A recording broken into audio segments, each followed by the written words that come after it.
Breaking right now at 6. One person dead, another sent to the hospital as police try to piece together what happened right here on North Tryon. Plus, jury selection starts in the trial of the stepfather of missing Madalena Kojikari. Coming up, the new accusations that the prosecution might be withholding evidence.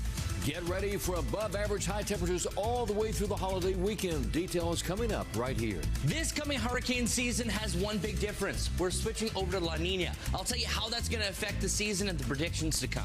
Also, thousands of college grads getting ready to enter the workforce. It's why companies are doing more to lock in top talent. Today is May 22nd. WCNC Charlotte starts with breaking news. I'm Sarah French. Thanks for joining us. We start with breaking news right now. An overnight shooting in North Charlotte, leaving one person dead and another injured. WCNC Charlotte's Richard Devane joins us now with the very latest. Richard? Yeah. Right now at 6 a.m. A nation waking up this morning searching for answers. There are a lot of witnesses to be interviewed, a lot of things to be processed. After an attempt on former President Trump's life. How is this happening in our country today? And why? Why is it happening? We have new details in overnight about the shooter as investigators work to figure out a motive. And we're taking your questions about how the Secret Service responded to an expert. They did everything they were trained to do. As President Biden pushes for unity. You know, the political record in this country has gotten very heated. It's time to cool it down. The former president set to make his first appearance since the shooting at the Republican National Convention just hours from now in Milwaukee. Today is July 15th. WCNC Charlotte at 6 a.m. starts right now. Breaking right now at 6 a.m. CMPD investigating 4 deadly shootings all within 24 hours. WCNC Charlotte's Richard Devane joins us live to break down what we know from police. It's a weather-aware day today. Impacts heat index temperatures from between about 103 to 105 around the area this afternoon. All the details coming up right here. And an important message. Every chance you get, hug your child, tell them you love them. For the first time, we're hearing from the father of the victim who drowned on Lake Norman over the holiday weekend. Plus, making more money. Teachers in the Tar Heel state could be getting pay raises as soon as this fall. We'll tell you how much and where that money's coming from. We're gearing up for another hot day. So what do you do to beat the heat? We connect the dots on why some folks are trading in the heat for more heat. It's Tuesday, July 9th. We are following several breaking stories just into our newsroom in the past couple of hours. While you were sleeping, 2 people were killed and several more seriously hurt in 2 separate shootings just a few hours apart. This now makes 4 deadly shootings in Charlotte in just 24 hours. WCNC Charlotte's Richard Devane joins us now outside CMPD headquarters in Uptown with the very latest. Richard. Yeah. Happening today, the man accused of raping and killing a woman in Northwest Charlotte last month expected in court. Raphael Wright was released on a $50,000 bond the day after he was arrested, a decision we should say local leaders, including the police chief, were very critical of. Well, overnight, we dug into new documents from that case, revealing more about what happened the night of that murder. Wright says he found the victim from an escort website and went to the hotel to meet up with her. He says while they were there together, he was attacked by someone hiding in the bathroom, trying to take some of his money. He claims his alleged attacker pointed a gun at him. He shot back, ultimately hitting that victim. When the woman was brought to the hospital, she told police that she'd been raped. She died shortly after that. Now, this story still very much developing. As you can tell, it's fluid as well. We'll have updates on air and inside the WCNC Charlotte mobile app as we get new information. We start with breaking news from across our area and an extremely violent night across Charlotte. One person is in the hospital this morning after an overnight shooting in South Charlotte. Now, it happened on West Park Drive, just off I-77. Medic confirms for us the victim was taken to Levine Children's Hospital. And while police have not confirmed an age, if it is a child, it would be the 3rd kid shot in just the last 12 hours. 2 other kids are in the hospital this morning after they were shot in a drive-by shooting. It happened on Siegel Point Drive. This was around 7 last night, just east of Uptown. CMPD says both victims have serious injuries, but they are expected to be okay. We're still working to learn more about what led up to the shooting and a possible suspect. We are tracking more gun violence now in the Queen City this morning after one person was shot and killed in Steel Creek. CMPD says it happened just before 11 last night. That victim pronounced dead at the scene.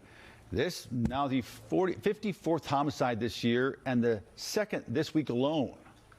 And we're tracking another shooting in East Charlotte. This one coming less than an hour ago. It happened on Penwood Lane, just off North Tryon Street.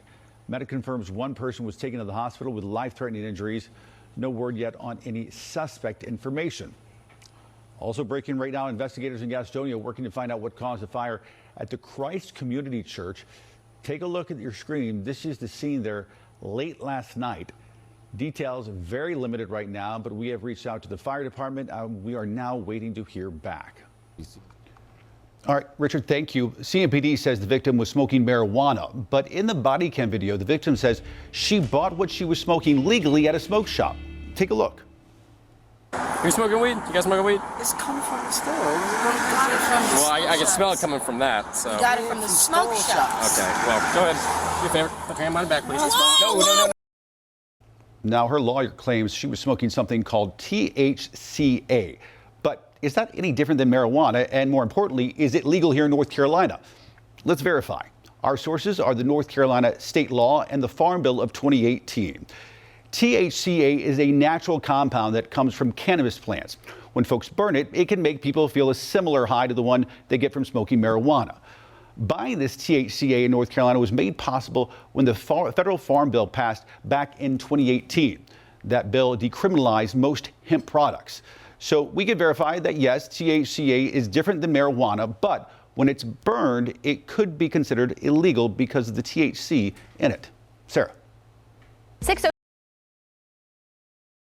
Well, we are now 6 hours away from the first round of the NCAA men's basketball tournament, tipping off right here in Charlotte. Here are three things we're watching. The first game between Michigan State and Mississippi State is set for 12:15. And then at 2:45, a big game for a lot of us here, UNC takes on Wagner. And then tonight, the University of Tennessee plays the St. Peter's Peacocks, who, as you might remember, trying to repeat their Cinderella run from a couple of years ago. At runs like that, exactly why picking a perfect bracket is pretty much impossible. You have a 1 in 9 quintillion chance of getting a perfect bracket. Let's connect the dots. College basketball is much different than professional sports, and the talent is way more spread out. You've got powerhouses like UNC and Purdue that attract excellent players, but you also have smaller schools with real talent that may not have gotten the chance to start at the bigger programs, just like Steph Curry at Davidson. And remember, it's mostly 18 and 19-year-olds on these teams, being watched by millions of people with millions of dollars on the line. And a lot of time, the close games have less to do with who's the more talented basketball team and more about who can handle the pressure. Mix it all together and you have the perfect equation for an upset. And that's connecting the dots. So yeah, a 1 in 9 quintillion chance. So what you're saying, the chances are good. The chances are good. So this morning we want to know, what is your pick to win it all? Text us 704-329-3600. Larry? I mean, are we going with, the Favors, the UConns of the whatever world? You think. Are we going with Wagner from Sarah, who are you picking? This is meant to be a 10-second chat. UNC, because my brother lives in Chapel Hill. UConn? I'm for the women, not the men, but I would say UWGB Phoenix. Perfect. I'm going Arizona because the Final Four is going to be in Arizona. Who are you going with? I said UConn. Okay. Chime in, let us know what you say. 704-329-3600. All right, now the forecast. Welcome back. Time now, 6:15. It's time to connect the dots. When we make the news make sense. Today marks 70 years since the U.S. Supreme Court struck down segregation in schools. But still, decades later, there is still a lot of work to be done. When Brown versus the Board of Education was decided, many thought segregation was over. But that hasn't happened. Let's connect the dots. Right now in America, almost half of all Black and Hispanic students go to a school where all of their classmates are students of color. And many of them tend to be in low-income areas. In North Carolina, a study by NC State shows schools are more segregated now than they were in the 1980s. It blames the state's voucher program and the recent growth in charter schools. The North Carolina Association of Educators found white students received more than 60% of the state's private school vouchers last year, even though they make up less than 40% of the student population. Charlotte-Mecklenburg Schools once considered a champion of integration, making sure all students have equal access to good schools. But in the years since, socioeconomic changes in the community created a new kind of segregation, forcing many students of color into schools with fewer resources. And that is Connecting the Dots. Time now to connect the dots. When we make the news make sense. This week, billionaire Elon Musk announced that he will donate $45 million a month to a Trump super PAC. It gives him and other super PACs a lot of influence. Super PACs have a strange name, but they have a big impact on our elections. Let's connect the dots. The PAC in Super PAC comes from Political Action Committee. The super comes from their massive influence. While a candidate's campaign has strict limits on fundraising, a super PAC can support that candidate, all while accepting unlimited amounts of money from billionaires, corporations, and labor unions. Legally, it can't work directly with that candidate. More than a decade ago, the U.S. Supreme Court removed restrictions on those multi-million-dollar donations, creating these super PACs. Critics argue that ruling changed our elections forever and gave billionaires, corporations, and unions an oversized influence on our political campaigns. And that is Connecting the Dots.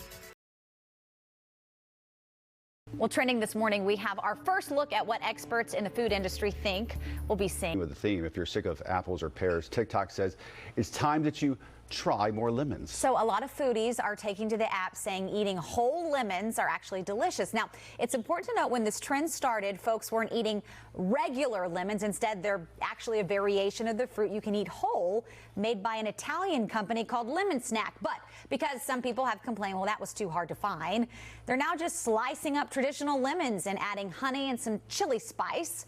Generally, people say they like the snack, but it is sour, so it says we wanted to see for ourselves, but really our producers wanted us to try this and see if it's worth all the hype. So do you want the chili powder or not, Larry? I think I'll take this right here. Oh, great. All Okay, right. thank you. You didn't put anything on yours, Chris? No, I'm just going straight lemon. Oh, okay. So, what, are you just supposed to eat? Oh, do you eat the rind too? Yeah. Is it better with the honey? I like it. It's good. Yeah. That's actually not bad. Oh, Jeb, our producer, was saying, you don't want honey? I should listen. no, the honey and the chilies. Honey. It's good. And the I knew that, but is it chili? That's actually good. Yeah. It's a power breakfast. I'm pleasantly surprised. Uh-huh. Oh, my eyes are watering. Put honey Do on you it need next me time. to do the weather since we all have food in our mouth? How are we looking?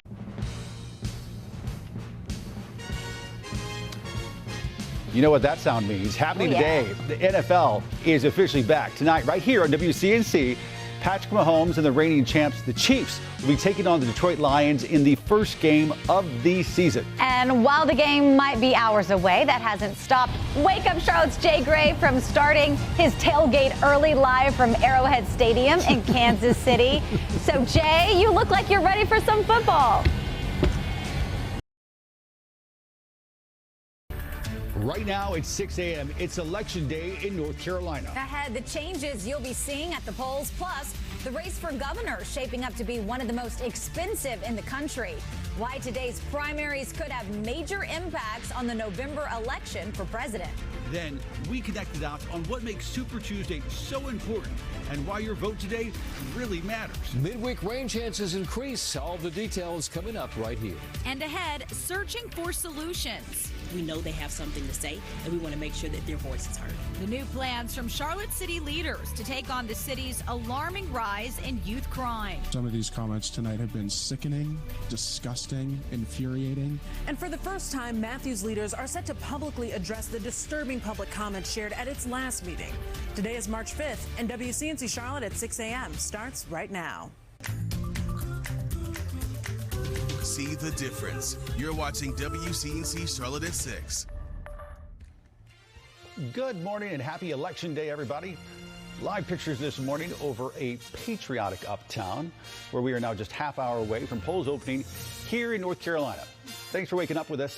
I'm Ben Thompson. And I'm Sarah French. From the president all the way down the ballot to local races. Today, you decide who runs in November. We have team coverage with everything you'll want to know before you head out to vote. Over the next hour, Richard Devane, Destiny Richards, and Bree Jackson all standing by with what you need to know before you head out to those polls. But before we get to any of that, Larry Sprinkle standing by with a look at your Election Day forecast. Larry, folks, we are now less than 30 minutes away from polls opening here in North Carolina for Super Tuesday. And you have the chance to vote in several important races today. And as you get ready to cast your ballot, there are some recent changes to the process you might not know about. WCNC Charlotte's Richard Devane live outside with what you'll want to know before you vote. Good morning, Richard. Now let's go to live pictures right now from Capitol Hill. A few folks hoping voters will send them to that building right there, to Congress. Here are three major races we're watching here locally. First up is the 8th Congressional District. Take a look. It's outlined right here in red. It includes portions of Anson, Union, Cabarrus County as well. If you take Highway 74 out to the beach in the summer, you'll likely drive through this area. Mark Harris is looking to make a political comeback after a voting scandal rocked his campaign in 2018. His biggest competitors, Alan Balcom, businessman right there, and also state legislator John Bradford. Next up is District 10. Take a look at that, again, outlined in red right here. It includes Lincoln, Catawba, Iredell County, stretches from Lincoln all the way up to Winston-Salem. In this race, former candidate Pat Harrigan facing off against Gray Mills, a state representative there. And then finally, perhaps really the biggest toss-up could be in District 6. Take a look at that. Also outlined right here in red, no Democrat running here. So whoever wins this race will likely head to Washington. It represents Rowan County. Portions of Cabarrus County goes from Kannapolis all the way up to High Point, Lexington in between.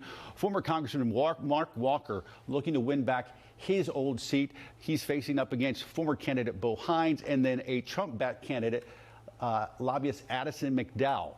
Now, if a lot of these races sound tight, it's because they are. So if none of these candidates, none of them win 30% of the vote in their races, they could then go into a runoff. That would take place on May 17th. So mark your calendars there. There's still a lot more of our election coverage, believe it or not, ahead. Coming up at 6:15, we are going to connect the dots on the history of why Super Tuesday is such a big deal. And then in our next half hour, we're digging into the race for governor and the national races to look out for. And in the meantime, for a link to our latest election guide, all you got to do, it's quite easy, text election to 704-329-3600. Happening today, a woman expected in court after a violent day in Uptown. CPD says Jessica Robinson stabbed and killed Susan DeLahey. We first brought you the story as breaking news yesterday during the Today Show. The victim was taken to the hospital where she later died. All of it happened on North Tryon Street near 8th Street. Later that afternoon, just 3 blocks away, 2 people were shot. It happened in front of Bank of America's corporate headquarters. Medic confirming one of them has life-threatening injuries. CPD hasn't released any information on a suspect at this time. 6:07 right now, turning to more of today's top stories in your morning rush. This morning, deputies say a Dunkin' Donuts worker from Weddington is facing charges after he allegedly shot at a customer after an argument. The Union County Sheriff's Office says it all started when the customer asked for a refund. Deputies say the suspect then followed the victim after he left the store and shot his truck. A former Rowan County elementary school teacher is facing charges for alleged sex crimes with a student. The Rowan County Sheriff's Office tells us they received a tip that Sarah Majors committed the crimes with a former student she met at Hurley Elementary School. The victim, who came forward late last year, was no longer a student at the school when the alleged assaults happened. 2 suspects in a 2018 robbery and murder will be getting a new trial after a jury couldn't reach a verdict. Davinon Farmer and Demetric Williams are accused of killing William Jacobs almost 6 years ago. The judge in the case declared a mistrial. A new date has not been set. The new Charlotte Hornets facility could be built sooner than planned. New team owners say they hope to have the facility done by 2026, a couple years earlier than originally proposed. The city is now being asked to contribute $30 million to the facility and $30 million to upgrade to the Spectrum Center. City Council could vote on the proposal as early as March 25th. This morning, the Panthers announcing it will name FanDuel as a sports betting partner. It comes 6 days before sports betting officially becomes legal here in North Carolina. As part of the partnership, the team will work with the sportsbook to host events at Bank of America Stadium and create digital content. And that is it for your Morning Rush. 6:09 now. We've got continuing coverage out of Matthews this morning. Now, this is over some hateful comments made during a town council meeting, a Tuesday morning. We first brought you the story last week that some public speakers disrupted Matthews' Board of Commissioners meeting. Now, multiple people spoke about these unfounded and degrading claims against multiple demographic groups at that Monday night meeting. Now, today, council is set to discuss the recent incident, although there is one hangup. Here's a snippet of our coverage from last week. Did you purposely turn the sound down on this man? This man, although we may not agree with him and we find it, maybe some of us find it repulsive, you have no right to turn down the volume on this man. No right. Mr. Tufano, I do not need to hear from anybody. Now, we cut the end of that speaker just because the topic they were talking about is very vulgar. But part of this debate is over what is and isn't free speech. As far as what happens tonight, though, the board is going to be set with staff to discuss just how citizens should provide public comments during these board meetings. The debate will be in person at the Matthews Town Hall, and the people can watch the meeting on site, remotely through Zoom or through the Town of Matthews YouTube channel as well. So there's a lot going on here, but we had a question this morning. Should elected officials be able to restrict who can speak at public meetings? Make sure you text us, 704-329-3600.